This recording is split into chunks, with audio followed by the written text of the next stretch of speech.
Are you a talented footballer with the potential to go all of the way, but you've never been spotted or had a trial? Well, all you need to do is check out a brand new innovative business that I've started with my partners called Scout Size. It gives you a chance to get spotted by our network of scouts to try and get you a trial at a professional club.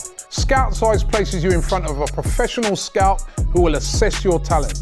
You simply need to visit our website right now and upload your clips as directed. Our scouts will then view them and give you a full assessment.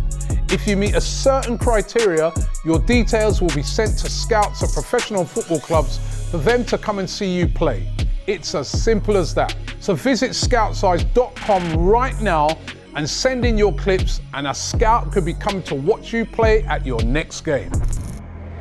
AFTV Transfer Daily, the show that keeps you up to date with players that will be linked with a transfer move to Arsenal.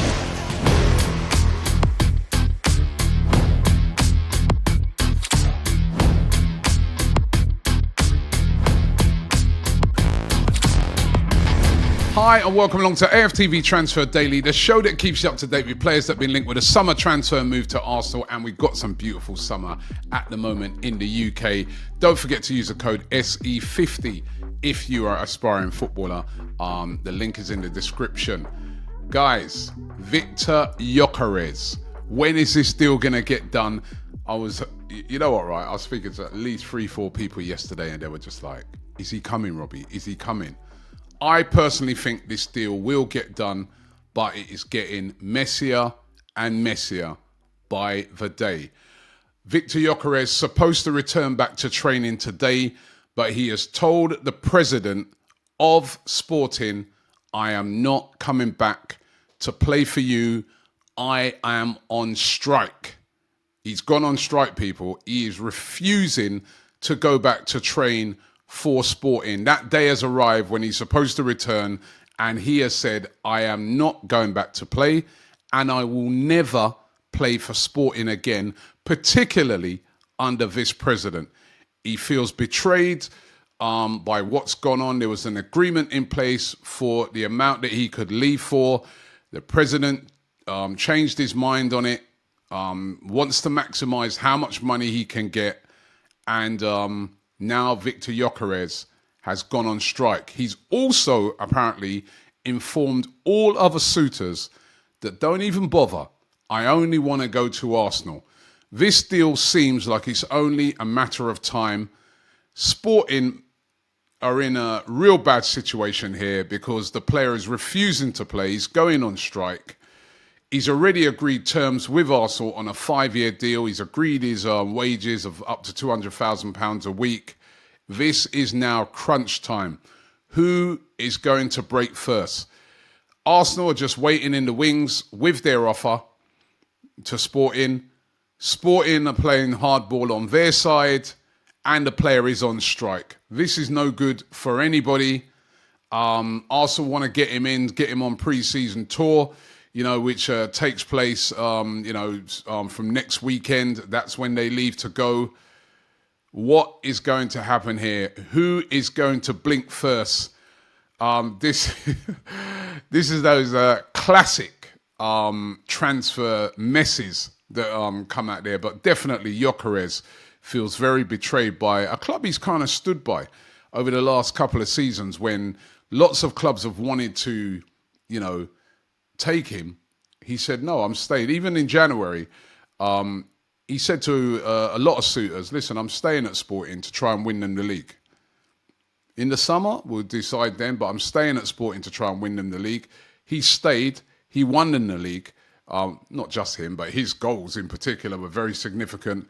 And now he's refusing to ever play for them again. It's got really, really horrible. And it's something that's going to need to be sorted out. Arsenal are just playing a waiting game on this. How long they can wait is one thing. How stubborn is the president of Sporting going to be on this? Or is he just going to say, right, enough is enough. Let's just get a deal done. Because the player's not going to play for you again. Just get it done. So one to keep an eye on, especially over the course of the next week. It could be one of those where all of a sudden everything just spins into motion, because everything's been agreed on the player side with Arsenal. It's just on Sporting now. It could be one of them where they just say to Arsenal, all right, come on, let's do it. And then bang, bang, bang, it's done. So really want to keep an eye on over the next week. But he's on strike. He's not going back to play for Sporting. Madueke, Noni Madueke, controversial signing at Arsenal. As I said yesterday, it is happening. I don't know if you guys saw some of the stuff that was sprayed on the murals outside Arsenal. I thought that was a disgrace, by the way. Listen, you can be angry at the signing, you can be upset, but that's going too far. I mean, I thought that was embarrassing. And listen, it's an individual, but what an idiot. That's what I look on and say, what an idiot. What are you doing, right? You know, are you that hurt by this signing that it's driven you to that? I mean, come on. You know, he's going to be an Arsenal player, right? It's not down to us. I said it on yesterday's show. We don't make the decision on it. It's not down to us. He's going to be an Arsenal player. And now we're going to have to back him. What do you want him to do? Come in and be bad? I want this guy to now come in and prove every single doubter wrong, including myself. I want him to come in and tear it up at Arsenal. So that we can then look back at Chelsea and say, see, you know, we can start singing we got him half price, like what we sing about Declan Rice, right? I want him to do well. It's not the signing that we all wanted. I think there's a real mix here of the timing of the signing. You know, when we all want Gyokeres and players like that first. I think if this signing would have come later in the window, we wouldn't have had this issue. I think it's the Chelsea factor, another player from Chelsea, I get it. You know, the owners might get on very well with Chelsea, but the fans is a different matter. Listen, it's not animosity in that way, but, you know, we don't want to keep taking players from Chelsea. I get that, you know, and it's the fee, 50 odd million. But to be fair to Chelsea, he's probably worth 50 million. When you see that Alanga's gone for 55 million and all these other players going for that sort of fee, they pay 30 million for him. They're not going to give him away, are they? So now we have to just get our head around this and just say to ourselves, he's an Arsenal player, or he's going to be an Arsenal player. Let's just back it. You know, when he's on the pitch, we back it. We at least give him a chance. At least give him a chance. He's flying in to do his medical. He's been given permission to leave Chelsea's camp. Of course, they're still over in America. They're in the final of the Club World Cup. He's not going to play in the final against PSG. He's going to be returning back to the UK to do his medical. A fee has been agreed. That fee, I can confirm, is £48.5 million plus £3.5 million in add-ons, which means it's £52 million is what we are going to pay for Noni Madueke. The rumour is he's going to be on the same wages. This is probably why, again, this is very appealing to Arsenal and makes this deal a lot cheaper than, you know, getting other players, because apparently he's going to be still on his 50-odd thousand pounds a week wages, which is going to be a lot lower than most of the Arsenal players. And he's going to become an Arsenal player. So once he's here, we've got to back him. My thing I was thinking about this one as well is that will he fly over to the Far East next week for pre-season training? Surely the urgency in which Arsenal have pushed this, they want him to do that.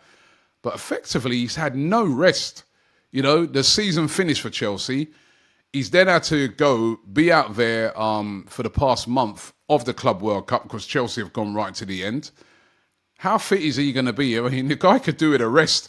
Put on top of that all of the stress he must be getting for this move. I mean, it's going to be interesting to see if he joins up straight away for, you know, Arsenal pre-season, because effectively he's not had a holiday. He could be, maybe he could do with one right now. He's going to be under a lot of pressure once he gets that Arsenal shirt on. But Madueke will become an Arsenal player. Eberici Eze, this one is very interesting because Palace have got a real dilemma on their hands right now. I don't know if you saw the news yesterday. Of course, I've been talking about this one for a bit. Crystal Palace, you know, were facing being thrown out of the Europa League because of these rules around the owners. Their owner, who owns both Palace and Lyon, broke the rules. Even though he stepped down from Palace, UEFA was still looking to take action. Yesterday, they took action. They demoted Crystal Palace from the Europa League to the Conference League, right? Palace are really angry about this. They may be lodging an appeal. They're set to be having a big meeting about it to discuss it, but they're still going to be in Europe, but in the lesser Conference League. Now, what does this do for Eberechi Eze? Already, there's loads of rumours have been saying that he's almost agreed already that he would love to play for Arsenal. Remember, he was famously at Arsenal as a kid before being rejected by them. But this may just be the thing that tips it completely over for him, because Eze, Champions League with Arsenal or playing in the Conference League with Crystal Palace. No disrespect. I'm not trying to diss Palace right now. But if you're a player of Eze's quality in a World Cup year, it's quite an easy choice. There's still this £68 million release clause. Arsenal, the rumour is they want to pay $45 million up front and the rest in instalments, which, according to sources, Palace are willing to do. But we've not really seen any movement on it recently.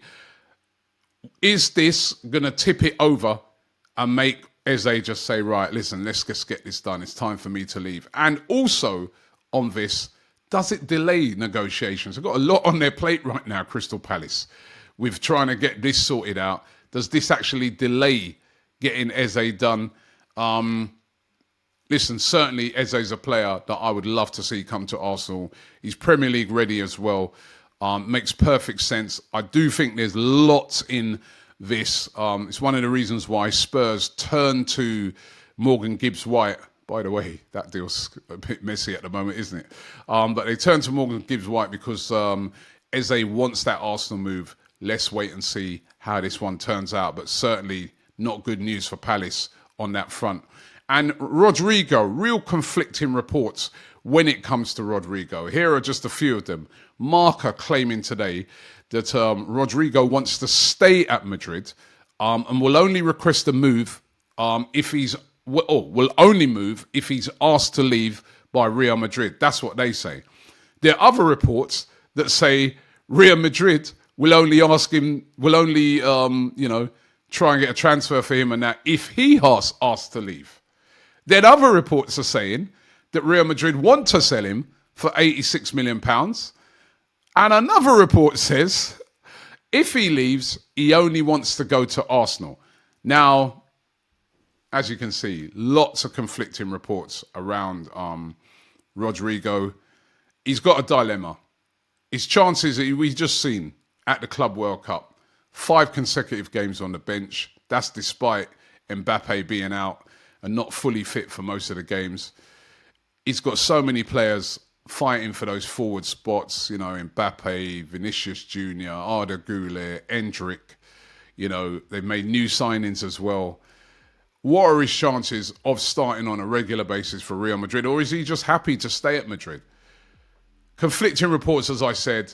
It's going to be really interesting. I think this is going to be one of those ones running over the summer, the Rodrygo one. It could be one of those where it's near the end of the transfer window, if he does move at all. Certainly, if it was to get done early in the transfer window, a huge, huge fee is going to be demanded for him.